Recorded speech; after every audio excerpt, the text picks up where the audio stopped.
Welcome back to r/neighbors from hell, where people share stories about their crazy neighbors. And if you are new to my channel, please don't forget to subscribe to join our amazing community. And without any further ado, let's dive right into the stories. The first one is titled "Neighbors Robbed My Home While I Was 2,000 Miles Away." Before I get into the details of what happened to me, I want to give everyone reading a very important piece of advice. Security for your home is a must, especially if you are going far away or away for a long period of time. Please don't put blind trust in someone spotting a robbery and taking care of it for you. Okay, now that that is out of the way, let's get into what happened to me and caused me to have to make that announcement to everyone. I have read a bunch of these stories and know that when it comes to bad neighbors, things usually start out with saying how we have been in a feud or how they have been no good and nasty. This is going to be a little bit different though, because the couple that lived next door to us were extremely nice and friendly. Not only have we never had an issue with them before, but every time we crossed paths it would always be an incredibly nice conversation. Once they went away for the weekend and we were the ones they asked to collect their mail for them, so there were no red flags that I could see of what was going to happen with them. Honestly, if we were only going away for a few days, I probably would have asked them to get our mail as well, instead of having it stopped at the post office because we were going away for 2 weeks. We did ask them to just keep an eye on the place, which they agreed to. We were going 2,000 miles away, which for those who are bad with distances is almost across the entire United States of America. Or for people in Europe, roughly the distance from Spain to the Ukraine. Bottom line is that it was very far away. Now, with that kind of distance we were going to fly, so our car was left at the house tucked away in the driveway. We do have a garage, but it is small and currently filled with stuff, which is why the car was not put in there. It is a safe neighborhood though, and people do this all the time. What nobody knew though was that I had purchased a camera that keeps track of the front door, so we can see if anyone was leaving packages and whatnot. What we did not expect was an alert that someone was at the door, to then see both of the neighbors standing on our porch and picking the lock to the house. They got in and soon after were looting the place, which I saw from another camera we had in the house, and the outdoor camera even showed that they drove away in our car. I have no idea how they managed to do all of this in broad daylight with nobody saying so much as a word. I honestly had no idea what to do because I was so far away from home, but our place was being robbed and we could not do anything about it. At this point I was so mad that I could not think straight, and once my wife calmed me down, she told me that she called the local police for our area and told them what was going on. It was a little difficult communicating with them and getting them the footage of the robbery taking place, but with clear images of it being our neighbors doing it, we were hoping that they would get caught rather quickly. The footage was on our phones though, and there was no secure way to send it to them that would make it valid evidence. So we ended up leaving a few days early, and instead of going to our house we went straight to the station and spoke to the officers that we had been talking to over the phone up until then. From there we could finally show them the footage of the break-in and them driving away in our car. They were going to leave right away to arrest them, and we hitched a ride and could not wait to see the look on their faces that they were caught. Obviously they tried denying it and telling the officers that they were in our house because we asked them to look after it. They thought someone called the cops because they were seen going in and wanted to pretend like they had a key. It was not until they saw me and my wife standing there that they knew that the story was not going to hold up. They did not understand why we were back so early, but they were insisting that we told them that they could borrow the car while we were away and they could borrow things from our house. They were saying that they had no proof anything was stolen and that none of it would hold up in court. I know that keeping it a secret would be better for the defense, but I could not help but pointing to my front door and telling the neighbors to smile for the camera. The husband looked terrified that we now had him on camera robbing us of our belongings. When it got to court and we all watched the video, the couple did not want to take this to trial because they knew they would have been caught. So they asked for the charges to be dropped if everything that they stole was returned or replaced. We knew that was all we would get if it went to trial anyway, so we agreed without having to go through all the hassle of fighting them for it. The car was luckily just being held at one of their friends' houses and was in the exact same condition that they took it in. The stuff from the house though was another story, because they had apparently gone and sold most of it.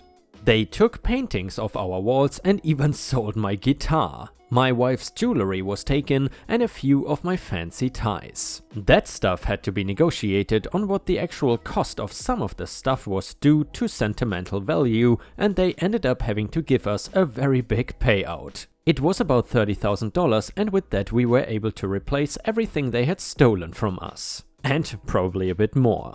The only thing that could not be replaced was the trust and friendship that we had with them, because unfortunately they still are our neighbors. We have to deal with knowing that they are still living right next to us, and honestly, it feels a little eerie. Since they had no criminal history, they were let off with just some community service. They won't look us in the eye anymore, and that is fine by me, but we're a little worried about leaving again. We are thinking of getting a family member or close friend to house sit for us if we go away again, just in case neighbors feel like putting on an encore again. And ripe stars, isn't there the old idiom, opportunity makes a thief? In this case, this idiom would probably fit. However, if I was in OP's shoes, it would definitely be a weird feeling if I would still live next to these neighbors that essentially tried to rob me and actually successfully did it while I was away from home. If you would have such neighbors, what would you have done? Let us know in the comments. The next one is titled Illegal Parties, I Will Get Revenge. Hey guys and girls, big setup for some petty revenge close to the end of this. It's been quiet, a little bit too quiet. There's a family who lives 2 floors above me in an apartment block who have managed to annoy everyone by having a massive party that got out of control almost 3 months ago. I got home today around 5 PM from the gym and can hear them on their balcony making a lot of noise. I push it out of my mind and go about having a shower, making some dinner, making the dog some dinner, watching a little Netflix, etc. Getting ready for an early night as I have to be up at 3 AM the next morning. I put some earplugs in, close my eyes and drift off to sleep. Boom! A massive crash wakes me up. I sit bolt upright in bed and groggily check my phone. 10 PM. I make my way from the bedroom to the backyard. To get to my backyard, you have to open a big sliding glass door, which is also surrounded by floor-to-wall glass windows that allow me an unobstructed view of the backyard. I open the door and see a soccer ball sitting there and fresh imprint of the ball on one of my glass windows. Someone has thrown the ball down into the backyard. It has ricocheted off the backyard walk that separates my yard from the street and hit my window at force. I look up at the noisy neighbors on their balcony and there are 4 kids screaming at the top of their lungs and throwing various bits of debris into my yard. Plastic bottles, a stray tennis ball, etc. I yell to them, "Hey, be quiet please, I'm trying to sleep." The kids rush inside, laughing. I go back inside only to hear them rush back out and continue throwing stuff into my yard and yelling. Fuming, I jump into the elevator and make my way up 2 flights and knock on the neighbor's door. I hear muffled voices giggle and say, "Shh, he's outside." More laughing, but the loud yelling and music continues. I knock again loudly, nothing. I make my way back downstairs, checking my phone. It is now getting close to 11 PM. I call the police. I explain to the officer who answers about the noise level, the screaming kids, the fact that they are throwing all types of stuff into my yard, potentially damaging my property. I also point out if he runs my name and address, he will see previous complaints against these people. The officer confirms that he has seen several complaints from me and other tenants in the building. As he is looking up the past complaints, he asks, "Is that them?" He can hear the screaming and music, and me, "Yes, officer, I will send a car over right now." I sit back and wait and wait and wait, checking my phone. It is now 11:55 p.m. I go to the front security door and ring their buzzer. I can hear the obnoxious shrill buzzing reverberate in their apartment. A woman picks up. Woman, hello? Me, yeah, can you keep it down please? It's almost midnight. Woman, who is this? Me, it does not matter, just keep it down please. Woman, oh, okay, hangs up. I sit and wait, and someone turns the music up louder. I ring their buzzer again, and again a young male voice answers. Male, what? Me, if you don't stop, next call is to the police. Male, you can threaten us all you want, we don't care. Me, I'm not threatening. If you don't stop this, I'm calling the police. Male, we are friends over. We are going to be as loud as we want for as long as we want. Frustrated, I go back down to my apartment, put on a movie and wait for the police. I am startled awake by my own apartment buzzer. I walk over and answer it. It's the police. I look at the time, it is 1 a.m. I'm annoyed it has taken them so long and the upstairs neighbors are still raging on.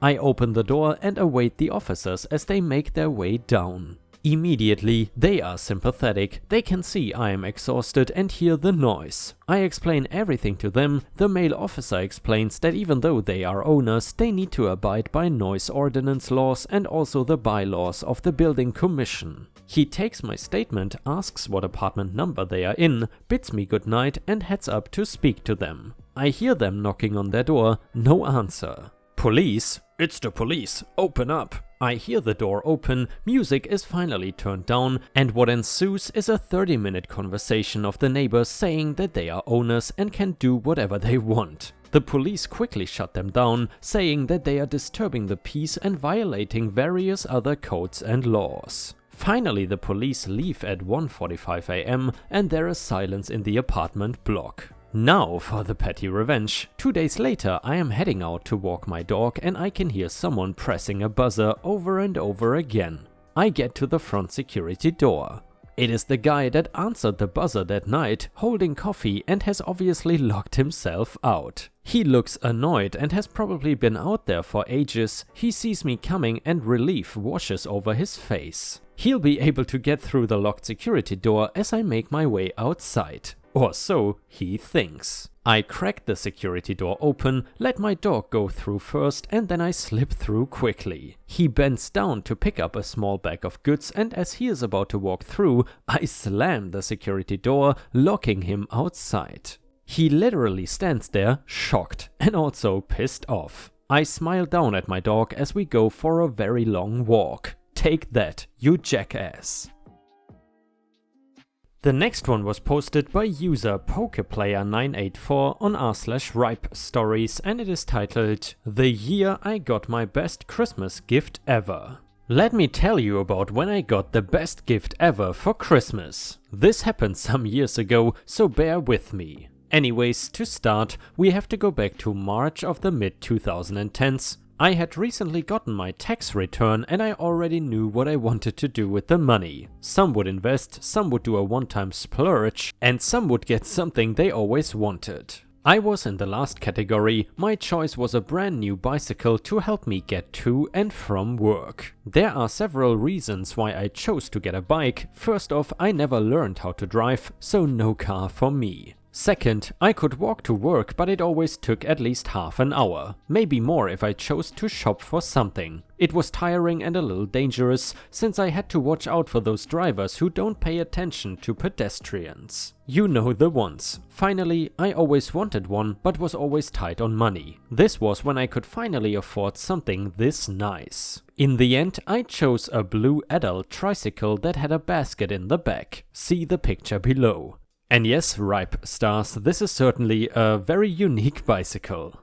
There were 3 reasons why I went with what I did. First, I always liked the color blue. Second, I needed something to carry groceries home in, so having a basket was ideal. Finally, I cannot balance a regular bike to save my life. I did try, but could never do it. I needed that third wheel. This bike was really nice and it helped me to get to and from work in about half the time. I went through a lot with it, flat tires, chain braking, seat fixing, etc. Despite problems, I loved it. I always locked it up before going into my apartment and made sure to check on it. And then the incident happened. It was just after Thanksgiving. I had got ready to go to work and found it to be gone. I had no idea who could have taken it. There was no one I knew that could have stolen it. No one I had bad relations with. I mostly kept to myself. No one I could see as a potential suspect. Of course, I called the cops, but without anyone to suspect and very little evidence to go on,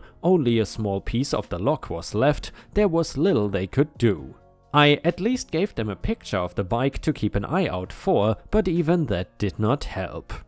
I also told my parents, whom were shocked and could not figure out who stole it either, and gave me comfort at this time. I was depressed, I could barely function, I loved that bike and wanted nothing more than to have it back. I even pushed back ideas of what I wanted for Christmas. I eventually came up with something, but in the end, I barely cared if I got that at all. Eventually though, it was Christmas. We did the usual, have Christmas dinner, play games, open gifts, etc. And near the end of opening gifts, my mom had me go downstairs to bring something up for one of my nephews. I got back upstairs and brought up the gift. They then told me there was something for me in the kitchen. I went there and there it was, a brand new bike, exactly like the one I had. I was shocked and found that the whole family, my parents, grandparents and my 3 siblings, had all pitched in to buy it for me. I was so happy, I swear that I had tears in my eyes, and I thanked them for it. I have had that bike ever since. I have brought it into my home whenever I get back from work and make sure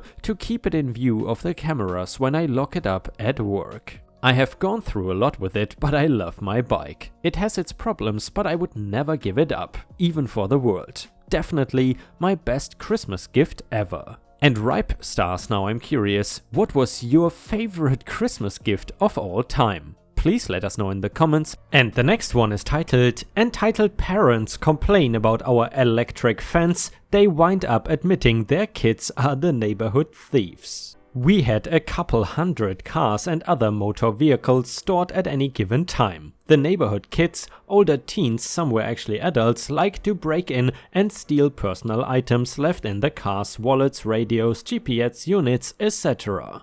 If they stole the radio out of the dash, they would rip the dash apart, so we would have to replace the radio and repair the dash. It would be a very expensive repair. We had a 6+ foot high fence topped with razor wire and an alarm. They would find ways over it. Usually they would throw a mattress on the razor wire and hop over using a car.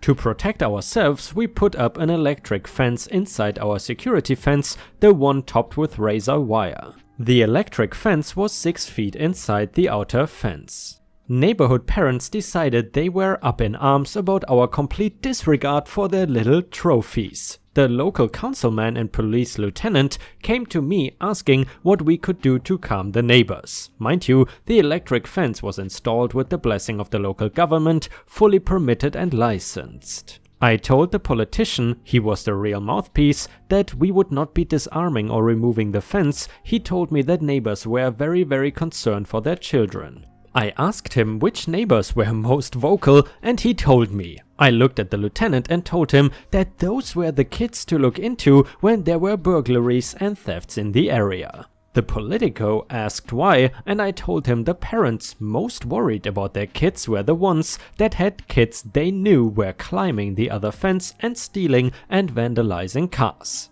Then I took them to show the fence. You would seriously think the councilman would have taken a closer look at the setup, but he only looked at the big yellow high voltage warning signs. When we got to the storage facility, the lieutenant laughed. The councilman looked like he walked in on a wife in bed with his best friend. He was mad and surprised at the same time. They looked at the setup. The electric fence was 2 full steps inside the property. There was no way to accidentally contact it from the sidewalk. The only way to get to it would be to climb the outer security fence. The kids were not allowed in there ever under any circumstances. It did not take long for the councilman to learn he had been played by the neighbors. The lieutenant was fairly entertained. He actually laughed. And then councilman said something politically correct and left.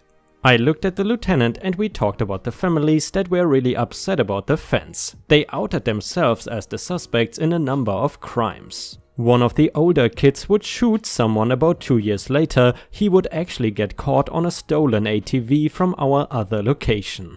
The lieutenant chuckled and said, "Now I have to figure out what to say to the parents of these crooks." I said, "Tell them I want to know if they prefer their delinquents regular or extra crispy."